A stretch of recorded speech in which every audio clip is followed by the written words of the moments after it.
Hey everybody, welcome back to the Pete Perspective. My name is Pete. If you're new to the channel, I just want to extend a special welcome to you.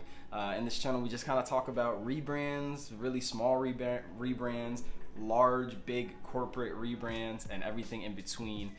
So if you're a designer, if you're creative, and you want to always kind of keep in the know about what the last and latest and greatest rebrands are, man, this channel is just for you.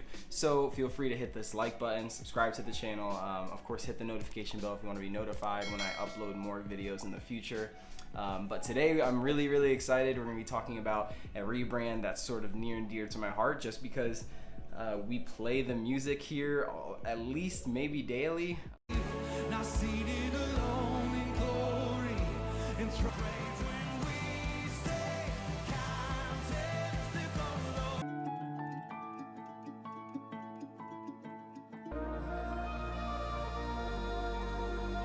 but that specifically what we're talking about is Bethel Music, okay? Bethel Music has recently undergone a rebrand. They've kind of overhauled everything and refreshed everything a little bit, which is always good every once in a while. But we're going to talk about that today. So if you're interested in Bethel, Bethel is just a huge force to be reckoned with in the Christian and worship space. And so if you're interested in looking at this rebrand, stick around. We are going to jump in with both feet. Here we go.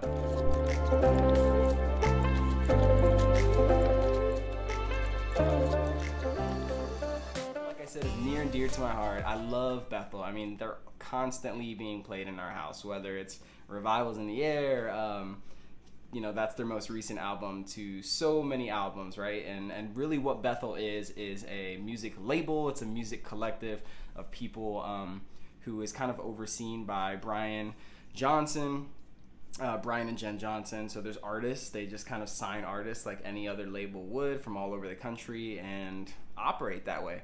They are obviously associated with Bethel Church in Redding, California. Really put out amazing music. You have Dante Bowe, you have Brandon Lake, you have Paul and Hannah McClure, you have Brian and Jen Johnson, just people, household names in a lot of ways. This rebrand in particular was done by a agency called Doxology Creative. So Doxology Creative is based out of Savannah, Georgia, and they are an independent strategy, branding, and design agency, blending creativity and structure into ideas and experiences that make a lasting impact in local and global communities. I love it already. To create innovative brands that inspire, challenge, and positively affect others. Okay, so when you're talking about writing a mission statement, writing a why and what we're about as an agency, that's it, man, right? We want something that other people can buy into and can believe in and can get behind. And so that's a great example. So already off the bat, kudos to Doxology Creative for having that in place and making it so simple to access, right? I go to the site, boom, this is who we are. And I love that. So they're based in, I don't know if I said this, they're based in Savannah, Georgia. Bethel Music obviously is based in Redding, California. So it just goes to show the power of influence, the power of social media, the power of connections and your network, and you know, leaning into those things. And it goes to show that you can really get a job from anywhere. You can be in Georgia and still working for something in California, and they could seek you out because of what you have to offer. So that's a really cool thing. Way to go, again, Doxology, for that. But Doxology offers all sorts of, you know, design services, logos, visual systems, creative direction, strategy, user interface, SEO, stuff for artists, right? So they're pretty much a full service agency.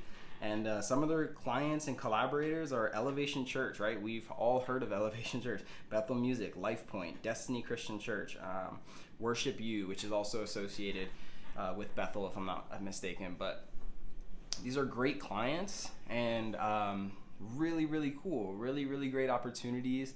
And I know that those are not taken lightly or for granted, and they're not easy to get, right? So it's really fun when you get to see agencies that are living and operating within even their niche of the Christian space and doing a really great job.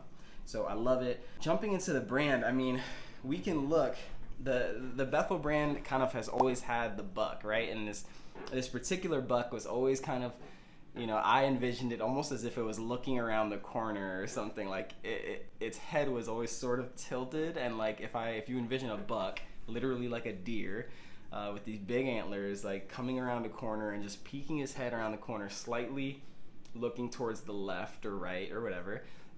That's sort of what the Bethel music icon has always been. Now, I know that Brian Johnson and Bill Johnson, his father, I know they're big hunters, and I don't know if that's kind of where the inspiration from Bethel music came from. I truly don't know. I would guess that's a part of it. I would guess there's also some scripture or something that it points back to. Maybe not. It doesn't always have to. But in my opinion, there was nothing necessarily wrong with the original buck. I didn't think that there was anything wrong with it. I mean, it always sort of like, it never struck me as like weak or, again, the buck to me always looked a little bit like curious, right? It was like looking, and I thought that always sort of fit, but I didn't know it could be better, because that's what designers do. That's what the best designers do. You don't know something can be better, and then they show you something better, and then you're blown away, y'all, because the new logo mark, the new buck, is just brilliant. I love it so much. I love the strength. The buck goes from looking almost curious and like, to knowing. It's just so intentional, right? This buck, this new icon, just sort of is standing up tall, right? Like everything is just very balanced in the mark, and you have the really nice cut in of the chin and the negative space, and that's beautiful. But it definitely, I will say, it definitely flattens out a bit, so you don't get, as you're looking at the icon, you can't really envision some of those dimensions as you could with the other one. So I will say that, but I don't think that's a negative. I don't think it's a negative. I think it's just a fact, right? It kind of flattened it with, in this new iteration of the buck. And so overall, I really do like it. I think that it feels cleaner, it feels stronger, it feels more intentional, and the buck in and of himself truly just feels like he's driven and he's going somewhere, and he knows that. And so I think that's really cool, as opposed to this curious buck who's like looking around a corner, right? And so again, brilliant designers will do that. You don't know something can be better, and then they show it to you, and it's like, boom, there you go. But as far as color combinations and stuff, they did preview some of this case study. Again, I think they're still going to share more of the case study at this point, but as of right now, we have some, and it's enough for me to make a video on, because everything looks really great. They also show some examples of maybe essentially some graphics for like even like a YouTube channel or something, like just some worship and some different teachings, and it almost looks like, again, I'll say almost like some form of Helvetica or something. It's probably not, but some form of like Swiss type, really clean with the titles, and then you get some subtypes happening around it that are a different typeface, I believe. But I love how it's treated overall. I think they did a great job. For the Bethel Music mark, it kind of reminds me, some aspects of it, especially the M and the C, remind me of some iteration of Futura. The typeface Futura, if you're familiar with that, guys. And so I don't think it is, because it's kind of this perfect version of it. Futura has always been an interesting typeface for me, where I love specific characters of it, but then other ones I struggle with a little bit. And so I'm always like kind of weighing when I don't want to use Futura. That's just my own personal preference. The M here and the C in particular almost have like a little bit of a thinned out Futura vibe. I don't think that's the typeface they used, but overall the word mark, just simply Bethel Music in type, or the logo type, I should say, it looks good. It's clean. It's tracked out very well. There's no awkward spaces, and so those are all things that are really important to keep an eye out for. But all in all, y'all, I just wanted to hop on and say this is a good rebrand. I think Bethel did a great job at choosing who they wanted to work with, and on top of that, they went with someone who could deliver on making a refreshed, refreshing a brand and staying true to the identity of that brand.